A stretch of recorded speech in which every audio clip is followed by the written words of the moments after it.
Ya estamos de regreso en Ángulos y como les decíamos antes de la pausa, vamos a platicar en esta ocasión acerca del uso que se le da a las encuestas en el marco de las elecciones y para ello tenemos el gusto de dar la bienvenida a este programa a Jorge Rocha. Jorge Rocha, bienvenido. Hola, buenas noches, ¿cómo están? Y también a nuestra compañera Belén Zapata. Bienvenida, Belén. ¿Qué tal, Ricardo, maestro? Muy buenas Hola, noches. buenas noches. Gracias.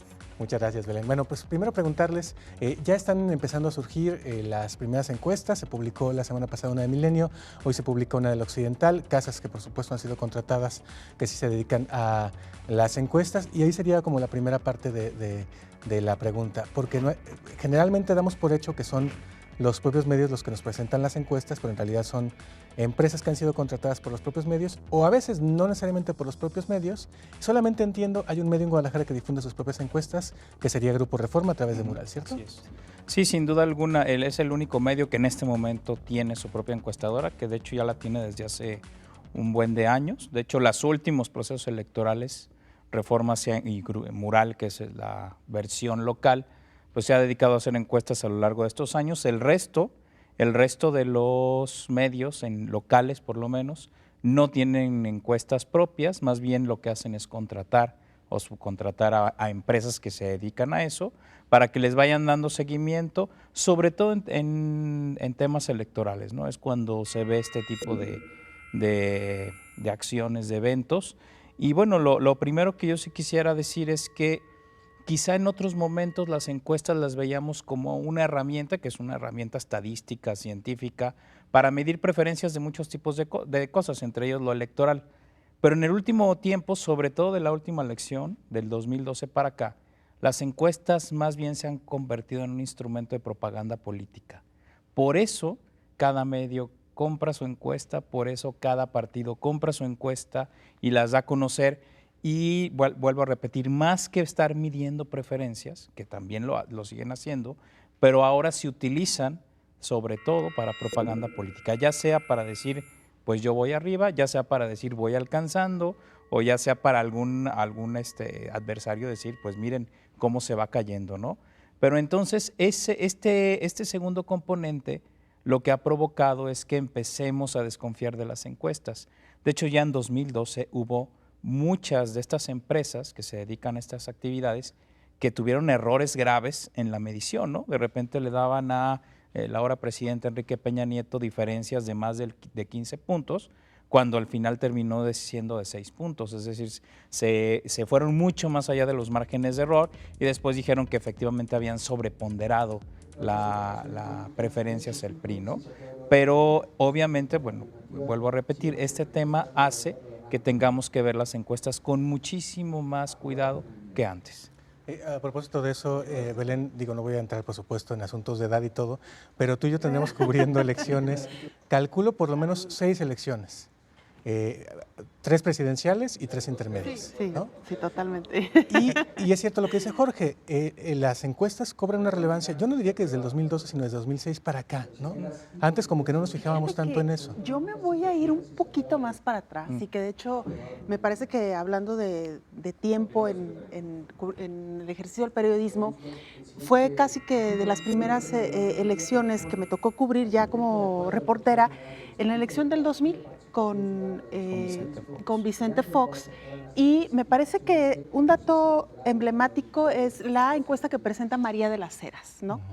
Ahí me parece que hay un parteaguas con este ejercicio que hace María de las Heras de una manera, digamos, hasta cierto punto un poco más independiente de las encuestas que habíamos venido conociendo y que además nadie creía, ¿no? El resultado que presenta María de las Heras, que si no mal recuerdo, había un empate técnico, pues nadie lo creía, ¿no? Decía, esta mujer está mal y vuelve a ganar el PRI, pero de calle. Y cuando el resultado de la elección es tan cercano a lo que presenta María de las Heras, es cuando a mí en lo particular me parece que las encuestas vuelven a cobrar cierta relevancia y que la gente empieza a creer de nueva cuenta en las encuestas. Sin embargo, me parece que también a lo largo de todos estos años han venido ocurriendo otros acontecimientos que otra vez me da la impresión las encuestas están perdiendo credibilidad frente al electorado. Ahora, lo que dices es muy interesante porque es la proyección de María de las Heras y hay que decir que ella siempre defendió lo que se conoce como demoscopía, que es la ciencia de hacer encuestas, como eso, como una ciencia, pero que no es una ciencia exacta, que ella lo que hacía era una proyección tomando ahora sí que lo que quiso decir el elector, particularmente en dos campos, el no contestó y el que se lo atribuía a ninguno, o ese tipo de vacíos, los indecisos exactamente, porque luego esos son los que te terminan inclinando una elección. Y efectivamente ella siempre dijo, a ver, quien presente las encuestas como un número real, está mintiendo, es una proyección. Y segundo, también defendí algo que luego se nos olvida, que es que son fotografías del momento y que horas después de levantada la encuesta puede pasar cualquier cosa que obliga al elector a cambiar de parecer o incluso a no votar o a votar por otro. Sí, de hecho las encuestas, como bien dices, por eso las que están bien hechas normalmente te ponen en los días en que se levantó la encuesta. Y lo que se puede decir es de tal día, cuando se hizo este levantamiento, es cuando puedes, digamos, por lo menos asegurar que en tu encuesta eso fue lo que dijo la gente.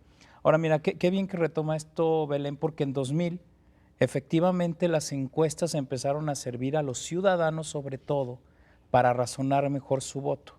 Y es cuando empezó a aparecer la famosa figura del voto útil. Es decir, que tú veías cómo estaban los contrincantes y si tú querías, a lo mejor tu opción era por el que estaba en tercer o cuarto lugar, podías en ese momento decidir, ¿sabes qué? Me voy a ir a reforzar al que va adelante o me voy a reforzar al que va en segundo lugar para que alcance. Entonces es cuando se habla del famoso voto útil. Si recordamos, buena parte de la estrategia de campaña de Vicente Fox fue atraer al voto de izquierda, diciendo, oigan, voten por mí porque yo soy el único que realmente tengo posibilidades de sacar al PRI de los Pinos. Y creo que efectivamente, y luego eso ya uno lo comenta a lo largo de los años, hubo mucha gente que tradicionalmente votaba por la izquierda, que en 2000 votó por Vicente Fox. Y fue precisamente por el efecto de las encuestas, ¿no? Y que digamos, el partido en ese momento, el PAN, lo que hizo fue, proponer que votaran por él para hacer este voto útil, ¿no? Pero en ese momento todavía las encuestas eran más una herramienta ciudadana. Creo que en ese momento ya son más una herramienta nuevamente de los partidos políticos como tal. Y hay que recordar que en aquel tiempo, el 2000, fue cuando Santiago Pando hizo la campaña de Vicente Fox, justamente a raíz de esta encuesta, con la manita, ¿no? De ya ganamos. Y entonces, además, ponerlo en presente, también hubo quien dijo que eso le abonó a que la gente se fuera justamente más bien al voto útil que al voto por la opción primera. Y eso le quitó votos, particularmente, como decías, a Cuauhtémoc Cárdenas en la izquierda, pero también al socialdemócrata entonces Gilberto Rincón Gallardo, quien luego, pues, un poco como el pago de favor, Vicente Fox jala a su gabinete y crea por primera vez entonces CONAPRED, ahora el CONAPRED, ¿no? Sí, y a mí me parece que ese fue un ejercicio súper interesante en materia de encuestas, en materia de involucramiento de la sociedad civil. Y a reserva de lo que nos diga aquí el maestro con una lectura mucho más profunda, creo que a lo largo de los años lo que ha venido pasando con estas encuestas es precisamente eso, ¿no? El comprar una encuesta y matizarla con base a lo que el cliente nos está pidiendo. Esa es la idea que se tiene, efectivamente no podemos como generalizar y habrá algunos ejercicios que se estén haciendo de manera profesional y seria, pero creo que los resultados de los últimos años nos han dicho que se han utilizado un poco más a hechura o a modo de lo que el cliente nos pide, ¿no? En el caso de los encuestados. Sí, porque el otro gran momento sería el 2006, ¿no? En que teníamos encuestas antes de la elección que daban ganador al PRI, pero también que daban ganador daban ganador al PAN, a Felipe Calderón, y daban ganador a Andrés Manuel López Obrador, ¿no? Ahora sí que desde ahí empezaba como el duelo de encuestas, ¿no? Bueno, lo platicamos después de la pausa y también acerca de ese uso que hoy se le está dando. Y en todo caso, sí, como decía Jorge, han dejado de ser un instrumento que los ciudadanos podamos utilizar a nuestro favor y de plano viviríamos más a gusto si las ignoramos. Lo platicamos después de la pausa, no se vaya, ya regresamos.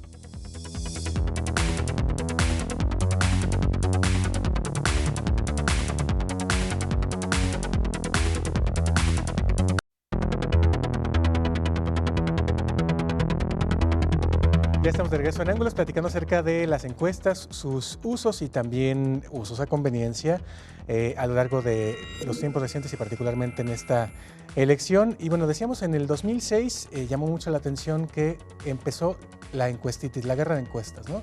En el 2000, decía Belén, hubo quien juzgó de loca a la primera que dio como ganadora a la opción de entonces la derecha, o la opción distinta al partido gobernante, y en el 2006 lo que sí pasó es que días antes había todavía, digamos, resultados enfrentados que hacían que la gente pues no supiera para dónde hacerse, ¿no? Claro, sí, pero me parece también, Ricardo, maestro Jorge, que las encuestas también han tenido influencias diferentes en el electorado y creo que con base en este cierto desprestigio, y no sé si realmente ha ocurrido así, es una percepción personal, me parece que el ciudadano cada vez se deja llevar menos por el resultado de las encuestas y más bien es ir como midiendo el termómetro político, pero sin que necesariamente al final de cuentas el votante decida con base en una encuesta, ¿no? Porque a lo mejor ya no tenemos esta figura del voto útil, como usted bien lo describía en la elección donde participó Vicente Fox, ¿no? Sí, sin duda alguna. Yo creo que, bueno, obviamente yo creo que el peor momento que han tenido las encuestas en México fue en 2012, que es cuando muchas se equivocaron. De hecho, de las pocas que no lo hicieron fue la de María de las Heras, precisamente, que bueno, ahora ya desafortunadamente ya no podrá estar haciendo este tipo de ejercicios, pero salvo su encuestadora, que es de las pocas que, digamos, mantuvo el prestigio porque precisamente sus márgenes de error al final eran pocos. Creo que en 2012 se vino abajo el tema de la credibilidad con las encuestas. Yo ahí lo comparto plenamente. Y creo que ahora, y es me parece un ejercicio curioso, ahora en 2012 creo que las encuestadoras que están haciendo, valga la redundancia, encuestas para los diputados federales, están siendo mucho más prudentes en sus resultados. De hecho, las que he visto yo de parametría, por ejemplo en el Financiero, las de Reforma, las del Universal, todas prácticamente coinciden con los resultados en este momento, ¿no? Todas andan en el PRI con un 30%, al PAN entre 25-22%, el PRD entre 16-13%, ¿no? Y el resto, en los de más abajo es donde más los resultados sí son un poco más diferentes. Pero las tres principales fuerzas políticas, casi en todas las encuestas a nivel nacional, están coincidiendo. ¿Eso qué quiere decir? Que yo creo que las encuestadoras después del 2012, por lo menos a nivel federal, dijeron no nos puede volver a pasar lo de hace 3 años y entonces están cuidando mucho más sus ejercicios. Incluso uno lo ve en las muestras. Se supone que una encuesta a nivel nacional bien hecha supondría alrededor de 400 encuestas efectivas. Ahora están haciendo más de 1000. ¿A nivel nacional 400? 400. En términos ¿Solo estadísticos, si está bien distribuida, con 400 tienes. De hecho, técnicamente con 389, para decir el número. ¿A nivel nacional? A nivel nacional. Porque en el 2009, si mal no recuerdo, nos vendían que para zona metropolitana, para que fuera confiable, 600 casos, solo para zona metropolitana. No, si está bien distribuido, puedes con 400 encuestas. Por eso ese es el número mágico. Claro, hay que hacer bien la distribución, de qué vas a preguntar y cómo lo vas a distribuir. Matemáticamente, cualquier población arriba de 10,000 habitantes, con 400 encuestas tienes, pero hay que hacerla bien, ¿no? El tema es cómo lo distribuyes. Ahí es donde están el verdadero quid y donde haces las tendencias, es precisamente en cómo distribuyes la población, no tanto en el número. Pero lo que sí quiero resaltar es que ahora prácticamente todas están casi incluso triplicando este número de 400. Se están yendo hacia 1,200, 1,100 encuestas, precisamente para evitar o bajar sus márgenes de error, ¿no? Que ahí me llama muchísimo la atención, porque hay que recordar que el padrón electoral anda por ahí de los 85-86 millones de electores, los cuales nos podemos medir con 400 encuestas o 1,200 encuestas. Sí, matemáticamente eso es posible. Pero claro, luego cómo lo distribuyes y cómo interpretas es donde está, digamos, entre comillas, la magia de la encuesta, es decir, cómo el matemático realmente hace una ponderación precisa, ¿no? Ahí es donde está el verdadero detalle y precisamente eso es lo que María de las Heras hacía y que no hacían otros encuestadores. Sí, porque luego también veíamos sesgos hasta por cuestiones de distribución geográfica, Claro. pero también si la encuesta era telefónica o no, ¿no? Porque hoy, Así es. por increíble que parezca, pues mucha gente en México ni siquiera tiene teléfono. Sí, y esto que mencionas es muy cierto, ¿no? Recuerdo el caso de una encuesta, si no, el año creo que fue 2006, que precisamente se levantó por parte del Partido Acción Nacional, pero lo realizaron en distritos donde ellos sabían que eran prácticamente bastión, ¿no? Entonces, pues eso también nos modifica un poco el resultado. Y habría que mencionar también que con la reforma político-electoral que tuvimos recientemente, también ya se obliga a las encuestadoras, por lo menos, a ser mucho más claras y transparentes en la metodología utilizada, maestro, ¿no? Así es, sí, precisamente para evitar este tipo de problemas. Ahora, yo a las locales soy las que estoy viendo con mucho más dudas, las locales que han estado pasando en el último momento. ¿Por qué? Porque tú lo ves en cómo hacen la distribución. Digo, por ejemplo, en Jalisco el caso es muy evidente. Si tú haces una encuesta con distribución territorial en todo el estado, seguramente el PRI va a salir más fuerte. ¿Por qué? Porque el PRI tiene mucha fortaleza en las regiones. Si tú concentras tus muestras en zonas metropolitanas, seguramente Movimiento Ciudadano va a salir fuerte. ¿Por qué? Porque ahí es donde tienes fuerza. Por eso hay que ver cómo hacen las distribuciones. Para mí ese es el detalle. Y yo las encuestadoras nacionales sí les estoy empezando a creer, todavía, bueno, no a creer, sino a verlas con seriedad, más bien dicho. Sin embargo, las locales a mí todavía son las que me quedan con mucha duda, ¿no? Porque ahí sí, si se dan cuenta, los resultados están saliendo muy dispares, ¿no?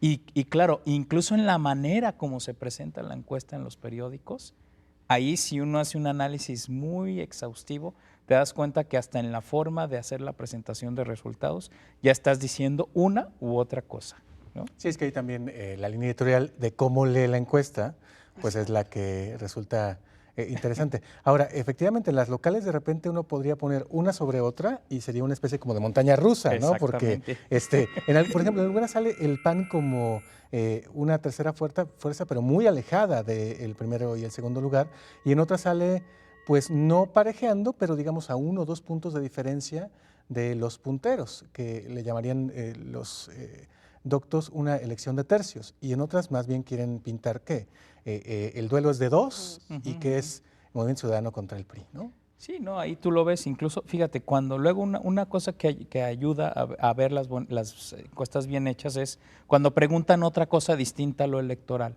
Por ejemplo, a nivel federal, varias han estado preguntando sobre la credibilidad del presidente, de Peña Nieto, y prácticamente todas están coincidiendo incluso en el mismo número, que es un 39% de aprobación frente a un 69% de desaprobación. Cuando tú ves que luego tienen datos que no tienen nada que ver con lo electoral, que coinciden, dices, bueno, estas encuestas parece que las podemos tomar con seriedad. En el caso de Jalisco no está pasando eso, por lo menos desde mi punto de vista, incluso algunas encuestas que se han presentado que no traen vitrina metodológica, con lo cual uno no sabe cómo las hicieron y luego aparecen como primeras planas, ¿no? Ahí hay que ponerle ahí yo digo, verlas con muchísima reserva, ¿no?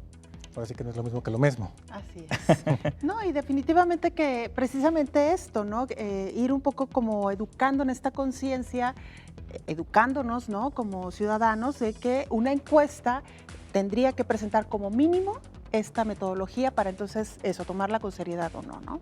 Muy bien. Sí, de hecho, fíjate, yo mismo estoy haciendo, cada encuesta que está saliendo estoy haciendo un pequeño artículo, porque al final, poco antes de que sea la elección, voy a hacer una ponderación de todas, ya viéndolas en el largo tiempo, para ver qué podemos decir al respecto, ¿no? Muy bien. Pues vamos a la pausa. Después de la pausa seguimos platicando acerca de este asunto de las encuestas. ¿Cuál sería como en qué tenemos que poner la lupa? Ya Jorge nos da una pista en el número de casos. No importa que ahí diga que fueron 1,000, 8,000 bueno, si eran 400 para el país, ahorita le preguntamos cuántos para la zona metropolitana, y también, ahora sí que, cómo leer este tipo de resultados, en todo caso, cómo utilizarlo también a la hora de tomar decisiones, o si, como decía Belén, mejor las dejamos de lado. Ya regresamos.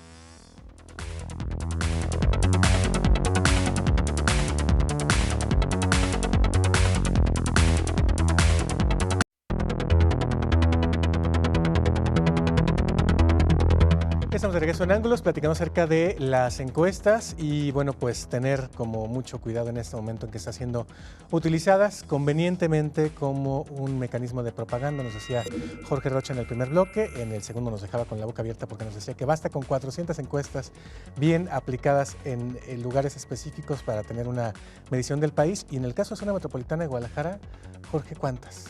Igual, o sea, si tú haces de toda la zona metropolitana 400, pero si quieres que sean válidas en cada municipio, tendrías que hacer 400 por cada municipio. Un ejemplo es lo que hace, por ejemplo, Jalisco Cómo Vamos. Jalisco Cómo Vamos aplica 2.400 encuestas. ¿Por qué? Porque está haciéndola en 6 municipios y entonces necesita 400 para cada uno. ¿Eso qué hace? Que la suma de las 2.400 es válida para toda la zona metropolitana, pero a su vez tiene la capacidad de hacer proyecciones por cada municipio porque hizo 400 en Guadalajara, 400 en Tlaquepaque, 400 en Tonalá y etcétera, ¿no? Eso es, el número mágico es 400. Cuando tú ves que alguien hace 500, que es, digamos, lo recomendable es para poder subsanar márgenes de error o alguna encuesta mal aplicada. Si ya quieres asegurarte un poco más, haces el doble. Es decir, andas sobre 1,000 más 1,200. Si se acuerdan, en 2012 hubo, si mal no recuerdo, fue Verumen que hizo una encuesta junto con un montón de académicos, donde entre ellos estaba John Ackerman, por ejemplo. Y ellos, precisamente, que luego también fueron de los que estuvieron más cercanos del resultado final, aplicaron 1,200 encuestas. Dijeron, nos vamos a ir a lo seguro de lo seguro, que eran 1,200, es decir, 3 veces más de lo necesario, en términos matemáticos.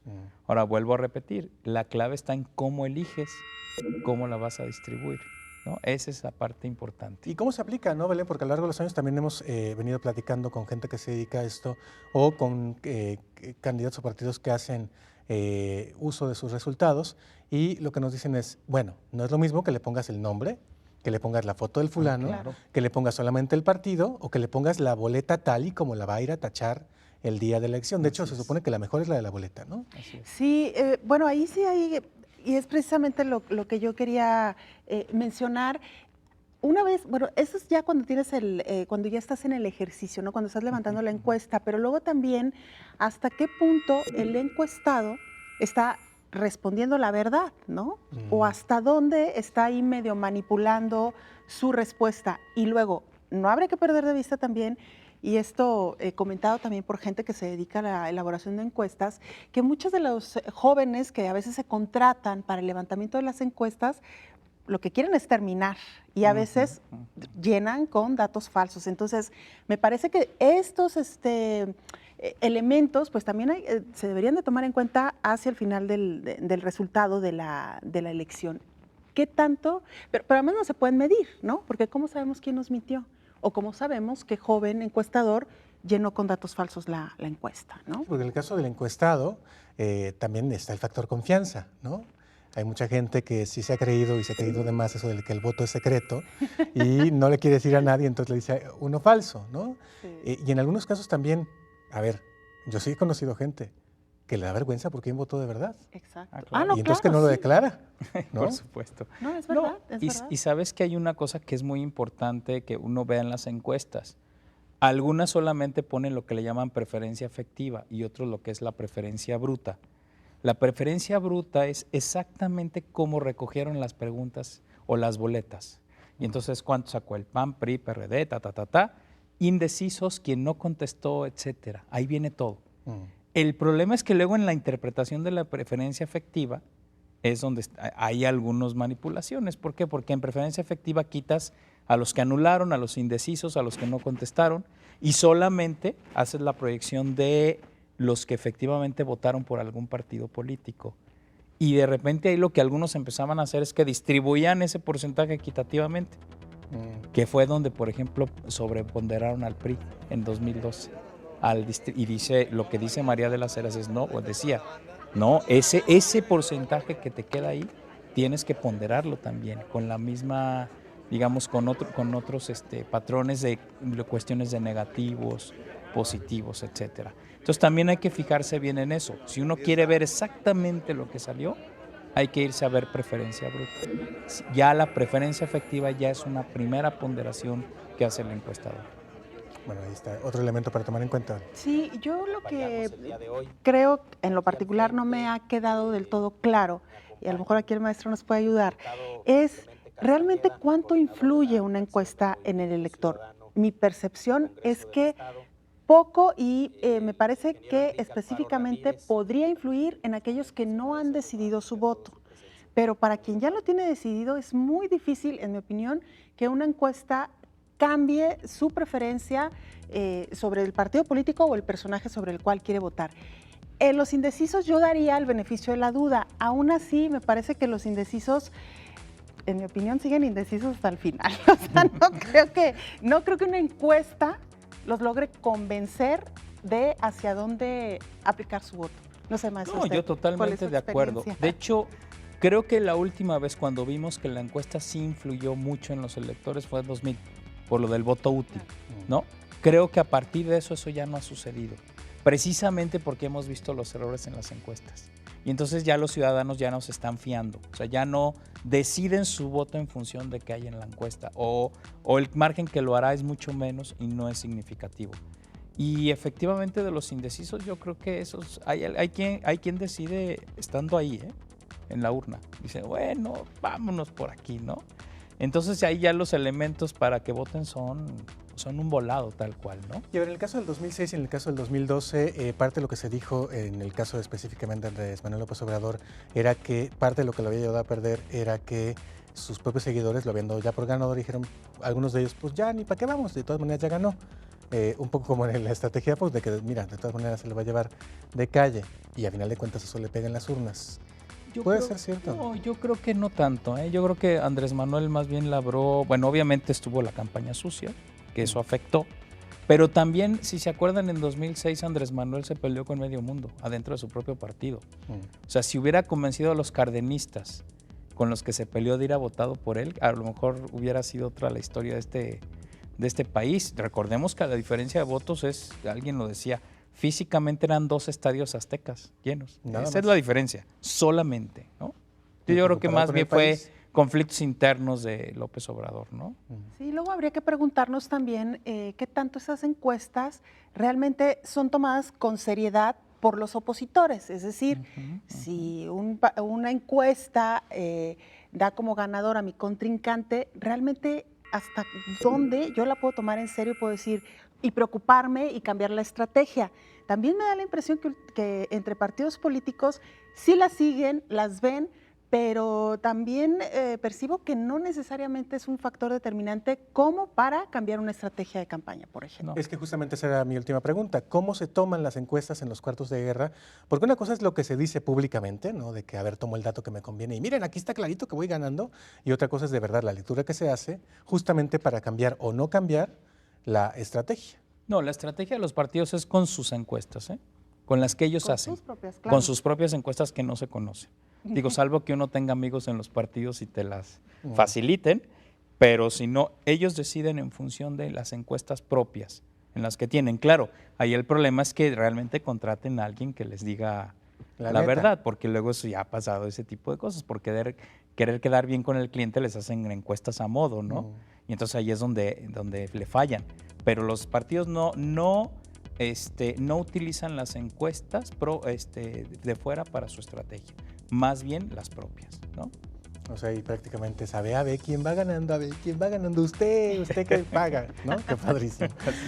Bueno, pues hay que tener mucho cuidado entonces con las encuestas, sobre todo el uso que se está haciendo de ellas en estas campañas, además tomando en cuenta que son campañas cortas y que pues prácticamente veremos bombardeos de esto a propósito. Las 2 encuestas que hemos comentado hoy han sido utilizadas conveniencieramente, con un dato desglosado, con un dato a favor, etcétera, por los principales contrincantes, así que hay que aprender a leer las letras chiquitas que nos ha compartido Jorge el día de hoy y también, en todo caso, a no necesariamente decidir por lo que decía Belén en la encuesta, sino revisar las propuestas específicas y cuál de los candidatos ofrece un mejor programa de gobierno, en lugar de estar viendo si es el más popular o si ya va a ganar o si no va a ganar, etcétera. Y en ese sentido, pues valorar de mejor manera o con otros elementos nuestros votos. Pues muchas gracias, Belén. No, muchas gracias a ustedes por Un gusto invitarme. tenerte por acá. No, al contrario, el gusto es mío. Muchas gracias y muchas gracias también No, a gracias a Jorge ustedes. Rocha. Gracias, Jorge. Gracias. Hasta la próxima. Quédense en Canal 44 aquí en Guadalajara, el 31.2 en Los Ángeles. Pásenla muy bien.